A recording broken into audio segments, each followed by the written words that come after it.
शादी की रात सब कुछ करने के बाद मेरे पति ने ऐसा कर दिया कि अपने 15 साल के देवर से मेरा विवाह हो गया। वजह जानकर आपकी चीखें निकल जाएंगी।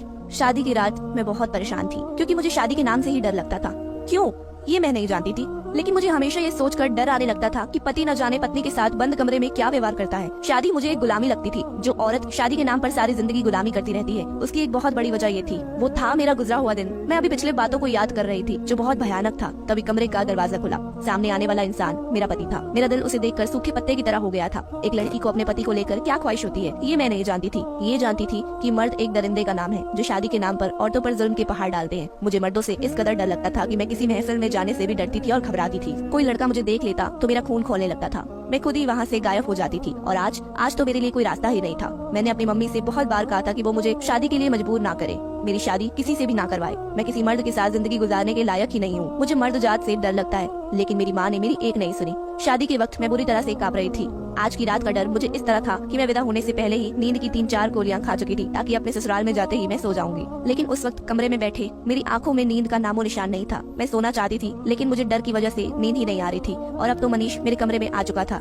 ऐसा लग रहा था कि आज मेरा दिल डर की वजह से बंद ही हो जाएगा। मेरा पूरा शरीर कांप रहा था। मनीष ने कमरे में आते ही दरवाजा बंद कर दिया। जैसे ही उसने कमरे को लॉक किया, मुझे ऐसा लगा कि किसी ने मेरे दिल को हाथ में दबोच लिया हो। मैंने सुना था कि मनीष का गुस्सा बहुत तेज है। मैं तो पहले ही मर्द जात से बहुत डरती थी, ऊपर से सख्त मिजाज पति। मैं क्या करूं, ऐसा क्या करूं कि वो मुझसे बात भी ना करे। जैसे जैसे मनीष मेरी तरफ कदम आ रहा था, वैसे वैसे मेरी हालत खराब हो रही थी। जैसे ही मनीष मेरे पास आकर बैठा, मैं फौरन से उछलकर पीछे हटी। उसी वक्त मेरे चेहरे पर बदहवासी थी। मेरे यूं पीछे हटने पर मनीष के चेहरे की मुस्कुराहट ही गायब हो गई थी। मैं बिल्कुल सिमट गई थी और मुझे मनीष हैरत से देखने लगे। कहने लगे, क्या बात है, तुम मुझसे दूर क्यों भाग रही हो? मैंने कहा, आप प्लीज मुझसे दूर ही रहे। मैं नहीं जानती थी कि मुझे क्या हो रहा था, मैं क्या कह रही थी। वो मेरी बातें सुनकर कुछ परेशान से हो गए। कहने लगे, हुआ क्या है लेकिन तुम्हें? मैं बुरी तरह से कांप रही थी। मैं और पीछे हटकर बेड के बिल्कुल किनारे पर बैठ गई थी। मुझे ऐसा डरता हुआ देखकर मेरा पति मेरे बारे में क्या क्या सोच सकता था, मुझे इस बात का बिल्कुल भी अंदाजा नहीं था। मनीष कहने लगे कि क्या मैं तुम्हें पसंद नहीं हूँ? उनके सवाल पर मुझे ये समझ नहीं आ रहा था कि मैं क्या जवाब दूं। मुझे बस कुछ ऐसा करना था कि मेरा पति मेरे करीब ना आए, इसलिए मैं कभी हाँ में सिर हिलाने लगी तो कभी ना में। मेरा पति मुझे बहुत गौर से देख रहा था।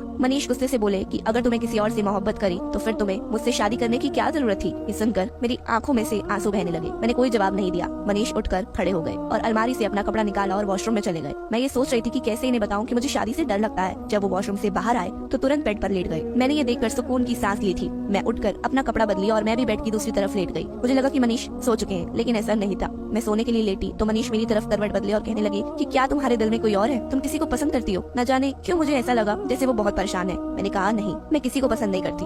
कहने लगे, फिर आखिर क्या वजह है मुझसे दूर रहने की? मैंने तो आज की रात बहुत कुछ सोच कर रखा था। मैंने कहा, मुझे शादी से डर लगता है। इससे पहले मैं कुछ कहती, वो मेरे मुंह पर हाथ रख चुकी थी और फिर वो मेरा नाम कल्पना है। मैंने जिस घर में आंखें खोली थी, वहाँ औरत के साथ बुरा व्यवहार रखा जाता था। मैंने जब होश संभाला तो पापा को मम्मी से लड़ते झगड़ते ही देखा था और मेरी मम्मी हर वक्त रोती ही रहती थी। कहती थी, ये आदमी इंसान नहीं जानवर है, सब मर्द एक जैसे ही होते हैं। मैं उस वक्त बहुत छोटी थी। मैं अपने पापा से बहुत डरती थी। मैं 4 साल की थी कि मेरे पापा ने मेरा कमरा अलग कर दिया था। मेरा बाप बहुत गुस्से वाला था। जैसे ही घर पर आता एक तूफान खड़ा कर देता था। मेरी मम्मी खाने देने में थोड़ा देर ही कर देती तो वो चीखने चिल्लाने लगता था। कहने लगता था, पूरा दिन में तुमसे इतना भी काम नहीं होता। कई बार मेरे पापा ने मेरी मम्मी पर हाथ भी उठाया था। उस दिन तो मैं डर कर एक कोने में बैठ जाती थी। मेरी माँ रोती, चीखती, चिल्लाती तो मेरा दिल फटने लगता था। मैं जल्दी से अपने कानों में अपनी उंगलियां ठूस लेती थी। मुझे अपनी माँ की बेबसी से रोने की आवाज सुनकर कुछ होने सा लगता था। मैं उस माहौल से गायब हो जाना चाहती थी। मेरे दिल में मर्द से डर की ये पहली कील थी जो मेरे बाप के व्यवहार ने डाली थी। जैसे जैसे वक्त गुजरने लगा, मेरे दिल में ये खौफ बैठता गया। मेरी माँ सुबह सुबह अपने कमरे से बाहर निकलती तो उसकी हालत खराब होती। उसके चेहरे पर 5 उंगलियों की छाप होती। रो रो कर उनकी आंखें सूज चुकी होती थी।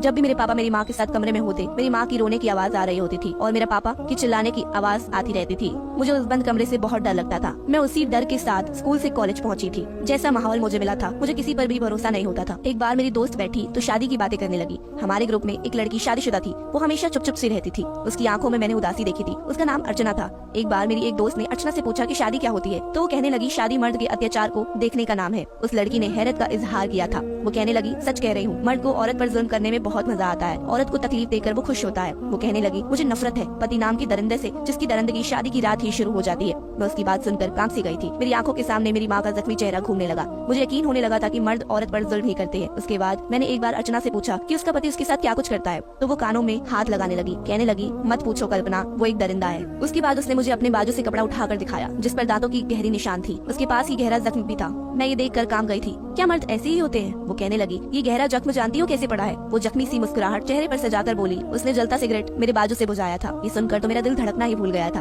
उसके बाद वो रोने लगी और कहने लगी, कल्पना, किसी मर्द पर कभी भरोसा मत करना, कभी शादी मत करना, सब मर्द एक जैसे ही होते हैं। मेरा दिल ये सब देखकर बहुत डर गया था। उसके बाद अर्चना बहुत दिन तक कॉलेज नहीं आई थी। फिर पता चला कि उसका पति उसे फ्लैट से नीचे फेंक कर मार डाला है। इस खबर ने मेरी हालत ही खराब कर दी थी। मैं कई दिन तक सदमे में रही। मेरे दिल में मर्द और पति के नाम पर खौफ बैठ चुका था। जहाँ मैं कुछ लड़कों को देखती, मेरा दिल डर के मारे धड़कने लगता था। मुझे शादी के नाम से डर लगने लगा था कि न जाने बंद कमरे में मेरा पति मेरे साथ क्या व्यवहार करेगा। अभी मैं 12 क्लास में थी कि मनीष का रिश्ता मेरे लिए आ गया था। मनीष के पापा ने मुझे किसी शादी में देखा था और मुझे पसंद कर लिया। वो मेरे पापा के दोस्त का बेटा था। मेरे ससुर मर चुके थे, इसलिए मेरी एक न सुनी गई। पापा ने खुद ही सब कुछ तय कर लिया था। जब मेरी शादी की डेट रखी गई तो मेरा रो रो कर बुरा हाल था। मैंने मम्मी से कहा था कि मुझे शादी नहीं करनी, लेकिन मम्मी कहने लगी कि ये बात अपने बाप के सामने ना कह देना, वरना तुम्हें जान से ही मार डालेगा। ये मर्द एक जैसे ही होते हैं, अपनी मर्जी के खिलाफ कुछ नहीं सुनते। अपनी शादी के दिन बाजार जाने से पहले मुझे इतनी बेचैनी थी कि मैंने नींद की दवाई खा ली ताकि कमरे में जाते ही सो जाऊंगी, लेकिन मेरी ये तरकीब नाकाम हो चुकी थी। मनीष मुझे धीरे से कहने लगे, जब तुम्हारी जिंदगी में कोई और नहीं है तो क्यों मुझे परेशान कर रही हो? वो मेरे मुंह पर हाथ रखकर बोले थे, लेकिन मैं अपने अंदर के डर का क्या करती जो इतने सालों से मेरे दिल में बैठ चुका था। पति का जो नक्शा मेरे सामने बन चुका था, मुझे अपने पति की मोहब्बत और जज्बात भी दरअंदगी ही लग रही थी। तभी मुझ पर नींद की दवा का असर भी होने लगा था। मैं रोते हुए न जाने उनसे क्या कही जा रही थी। मैं चाहती थी कि वो आदमी मुझसे दूर रहे। मुझे कोई होश नहीं था, मुझसे क्या पूछ रहे हैं, मैं क्या कह रही थी, मुझे कुछ भी याद नहीं था। मैं बहुत जल्दी बेहोश हो गई। जब होश आया तो मैं हॉस्पिटल में थी। मनीष मुझे गुस्से से देख रहे थे। मेरा दिल बुरी तरह कांप रहा था। मेरा सर भी भारी हो रहा था। डॉक्टर ने कुछ दवा लिख कर दी और मनीष से कहा, ये अब बिल्कुल ठीक है, आप इन्हें ले जा सकते हैं। मनीष न जाने क्यों बहुत गुस्से में थे। इस वक्त मेरे ससुराल में सब लोग सो रहे थे। सुबह 6 बजे का वक्त था। घर पहुंचकर मनीष मुझे सीधा अपने कमरे में ले गए और कहने लगे, मुझे नहीं मालूम था कि तुम एक बदकिरदार लड़की हो। न जाने मुझसे पहले क्या कुछ तुम्हारे साथ हो चुका है। मैं तुम्हारे साथ नहीं रह सकता। मैं ये सुनकर हैरान थी कि वो ये सब कुछ क्या कह रहे हैं। मैंने कोई ऐसा पाप ही नहीं किया था। वो नींद की गोलियों का असर था, लेकिन इतना जान चुकी थी कि वो मुझसे अपना हक हासिल कर चुके हैं, लेकिन और कुछ याद नहीं आ रहा था। मैं अभी इस उलझन से निकली भी नहीं थी कि मनीष ने मेरे सर पर पहाड़ गिरा दिया। वो मुझे डिवोर्स दे चुके थे और कमरे से बाहर निकल गए। मैं चकरा कर वहीं पर गिर पड़ी थी। मुझे उस वक्त होश आया जब मेरे मुंह पर कोई पानी के छींटे मार रहा था। जब मेरी आँख खुली तो मेरी सास और छोटा देवर मेरे सामने बैठे हुए थे। मैं उठकर बैठ गई और रोने लगी। मेरी सास मुझसे कहने लगी कि क्या हुआ है तुम्हारी और मनीष के बीच, जो वो गुस्से से घर से बाहर ही चला गया है और तुम बेहोश पड़ी हो। मैं उन्हें क्या जवाब देती? मैंने कहा कि मैं कुछ भी नहीं जानती। आज की रात मेरी और मनीष की पार्टी थी, लेकिन मेरा पति न जाने कहाँ जा चुका था। मेरी सास बहुत परेशान थी। बार बार मनीष के नंबर पर कॉल कर रही थी, लेकिन वो फोन ही नहीं उठा रहा था। वो बार बार मुझसे पूछ रही थी कि ऐसा भी क्या हुआ है कि वो तुम्हें कमरे में बेहोश छोड़कर चला गया। मैं क्या जवाब देती? मेरी तो दुनिया ही उजड़ के रह गई थी। मेरा तो मनीष से कोई भी रिश्ता ही नहीं रहा। मेरी सास ने मुझे तैयार करवा कर मेहमानों के सामने बैठा दिया था और ये कहा कि मनीष की किसी दोस्त का एक्सीडेंट हो गया है, इसलिए वो नहीं आ सकता। सारा फंक्शन इसी तरह खत्म हो गया था। मनीष वापस नहीं आया। रात को मेरी सास मेरे कमरे में आई और मुझसे कहने लगी कि मैं उन्हें सब कुछ सच सच बता दूं कि ऐसा भी हमारे बीच क्या हुआ है, क्योंकि कल तक तो वो मुझसे शादी के लिए बहुत खुश था। मैं उनके गले लगकर फूट फूट कर रोने लगी। मैंने अपनी सास को जब ये कहा कि मनीष ने मुझे डिवोर्स दे दिया तो वो हैरत से मुझे देखने लगी। कहने लगी कि ऐसी भी क्या बात हो गई कि उसने शादी की रात ही तुमको डिवोर्स दे दिया। मैंने उन्हें सारी बात बता दी कि मैंने किस डर से सारी जिंदगी गुजारी है और अगर मेरे पापा को डिवोर्स के बारे में पता चला तो वो मुझे जान से मार डालेंगे। वो मेरी पूरी बात सुनकर मुझे ही डांटने लगी कि तुमने पहले ही रात अपने पति पर शक कर लिया था। मैं रोने लगी कि मुझे शादी से डर लगता था। मैं ना जाने नींद की दवा के असर में ऐसा क्या कह दिया जब मनीष ने सुबह उठते ही मुझे डिवोर्स दे दिया। मेरी सास बार बार मनीष को फोन करने लगी। वो बहुत अच्छी औरत थी, मेरी परेशानी को समझ चुकी थी, लेकिन मनीष कोई बात करने को तैयार ही नहीं था। 2 दिन बाद मनीष का फोन मेरी सास के पास आया था। वो दुबई जा चुके हैं और मुझे डिवोर्स भी दे चुके हैं, क्योंकि मैं एक बद किरदार की लड़की हूँ। जब तक मेरी सास मुझे वापस मायके नहीं भेजती वो वापस लौट कर नहीं आएंगे, लेकिन मेरी सास ने मुझे वापस नहीं भेजा। कहने लगी कि तुम कुछ दिन यहीं पर रुको, जब मनीष का गुस्सा खत्म हो जाएगा हम उसको समझाएंगे। मैंने कहा अब अगर वो समझ भी जाए तो वो मुझे डिवोर्स दे चुके हैं। वो कहने लगी मैं कुछ ना कुछ करती हूँ। ऐसे ही वक्त गुजरने लगा। एक दिन मेरी सास मेरे कमरे में आकर मुझसे कहने लगी कि वो मेरा विवाह मेरे छोटे देवर से करवाना चाहती है। ये बात सुनकर मैं चकरा कर रह गई थी। मैंने अपनी सास की तरफ देखा। वो कहने लगी कि वो मेरी दोबारा से शादी करवाना चाहती है। उन्होंने मनीष से बात कर ली है, उसे हर बात बता दी है, इसलिए तुम परेशान मत हो। वो दुबई से आकर जल्द ही तुमसे शादी कर लेगा। इसी दौरान मुझे मनीष की कॉल आई थी। कहने लगे मुझे मम्मी ने तुम्हारी परेशानी बता दी है। तुम अपने पापा की वजह से मर्द जात से डरती हो। शायद नींद की वजह से तुम मुझसे ऐसी बातें कर रही थी कि मुझे शक होने लगा, लेकिन वो शायद तुम्हारा खौफ था। तुम कह रही थी कि उसने हाथ पर जलता सिगरेट लगा दिया, मुझे मारता है, सब मर्द एक जैसे ही होते हैं, और पता नहीं क्या क्या बोल रही थी। मेरी बातों से मनीष को लगा कि शायद किसी आदमी ने मेरे साथ गलत किया है। मैं रोने लगी। मनीष को इस बात पर भरोसा दिलाने लगी कि ऐसी कोई भी बात नहीं थी। ये सब मेरी दोस्त के पति ने उसके साथ किया था। इसी वजह से मुझे भी शादी से डर लगता था, लेकिन उस रात मेरी दवाइयों ने उसे शक में डाल दिया था। वो कहने लगी कि वो दुबई में जॉब करते थे, अब मुझे भी दुबई ही ले जाना चाहते हैं। वो 4 महीने बाद वापस आएंगे तो मुझसे शादी करके मुझे दुबई ले जाएंगे। ये सुनकर मुझे कुछ तसल्ली सी हो गई थी। मेरी सास ने भी मनीष की गलतफहमी को दूर कर दिया था, क्योंकि वो हमारे घर के माहौल को जानती थी। मेरे दिल में मेरी सास की इज्जत और भी ज्यादा बढ़ गई थी। रात को डिनर के वक्त मेरी सास ने मुझसे पूछा कि क्या मुझे मनीष का फोन आया था। मैंने मुस्कुराकर हाँ में सर हिला दिया। दिया तो वो भी मुस्कुराने लगी, कहने लगी मैंने उससे कहा था कि वो तुमसे बात करे, वो बहुत जल्द वापस आ जाएगा, फिर मेरा उससे दोबारा विवाह हो जाएगा। ये बात सुनकर मनोज के हाथ में लिया हुआ निवाला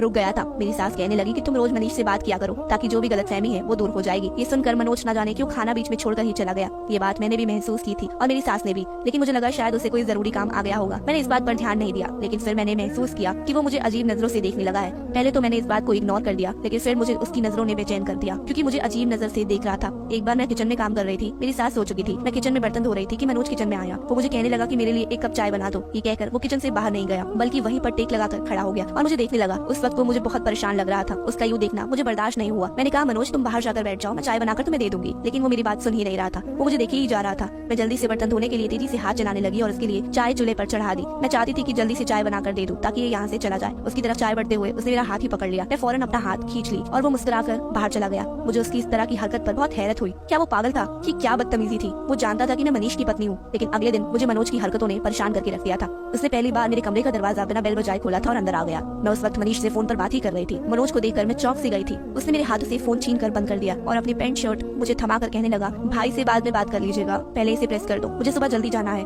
मैं उसकी बात पर हैरत रह गई। मैंने कहा ये काम तुम खुद भी कर सकते हो, तुम होते कौन हो बिना पूछे मेरे कमरे में आने वाले? मेरी बात पर वो मुझे गुस्से से देखा, फिर कमरे को बंद किया और लॉक भी कर दिया था। मेरा फोन ऑफ किया और बेड पर ही फेंक दिया और मेरे सामने खड़ा हो गया। मैं डर के मारे कांपने लगी थी। वो कहने लगा मैं कौन हूँ ये आप बहुत अच्छे से जानती है। मैंने कहा आप मेरे देवर हैं। वो कहने लगा मेरी शादी आपसे होने वाली थी, लेकिन भाई को आप पसंद थी, इसलिए उन्होंने पापा से कहा कि उनकी शादी आपसे करवा दे। मैंने पहली बार आपको देखा था तो मैं भी अपना दिल हार बैठा था। मैंने कहा तुम होश में तो हो ना, मैं तुम्हारी भाभी लगती हूँ। ये शब्द मेरे मुंह में ही थे कि वो गुस्से से बोला भाभी आप मेरी थी ही नहीं, और मैं मनीष भाई के मिजाज को जानता हूँ। वो जज्बात में आकर बिना सोचे समझे ही कुछ भी कर जाते हैं और सोचते तब है जब वक्त हाथ से निकल जाता है, और वो आप पर हमेशा शक करेंगे। मुझे आप पर कोई भी शक नहीं है। मैं चाहता हूँ आप इस बार अपनी जिंदगी का फैसला ठीक तरीके से करें ताकि आपको बाद में पछतावा न करना पड़े। ये कहकर वो मेरे कमरे से बाहर निकल गया। मैं कैसे मनोज के बारे में सोच सकती थी? मेरा दिल इस बात को कबूल ही नहीं कर रहा था। मनीष अब मुझसे रोज बात किया करता था, वो क्या सोचेगा, मेरी सास क्या सोचेगी जो अब तक मेरा साथ देती आ रही थी। मैंने फोन ऑन किया तो मनीष की कॉल आई। वो गुस्से से कहने लगे किससे बात कर रही थी? मुझे तो कभी कभी लगता है कि तुम्हारा किसी और से रिश्ता है, कहीं तुम मुझे बेवकूफ तो नहीं बना रही हो? मैं मनीष की बात सुनकर सोच में पड़ गई थी। मनोज की बात शायद ठीक ही थी। मैं पूरी उम्र मनीष को अपने किरदार की सफाई नहीं दे सकती थी। अगर वो रिश्ता निभाना चाहते, मुझे समझने की कोशिश करते, ये फौरन डिवोर्स नहीं दे देते। फैसला शायद हो चुका था। मनोज छोटा था लेकिन बहुत समझदार था, लेकिन मनीष एक शक्की किस्म का इंसान था, इसलिए मैंने मनोज का रिश्ता अपना लिया और आज मैं बहुत खुश हूँ। कभी कभी इंसान किसी चीज को लेकर इतना डर जाता है कि उसे सच और गलत का पता ही नहीं चलता। हर इंसान एक जैसा नहीं होता। आखिर में आप लोगों से एक बात और कहना चाहूंगी, रिश्ता भरोसे पर चलता है, न कि शक से। शक करने वाले जिंदगी भर आपके किरदार पर उंगली ही उठाएंगे। तो इसलिए जो आप पर शक करता है उस इंसान के साथ मत रहिए। तो दोस्तों आपका इस पर क्या कहना है, आप मुझे नीचे कमेंट्स करके जरूर बताएं। तो चलिए फिर मिलती हूँ आपसे अगली कहानी के साथ, तब तक के लिए धन्यवाद।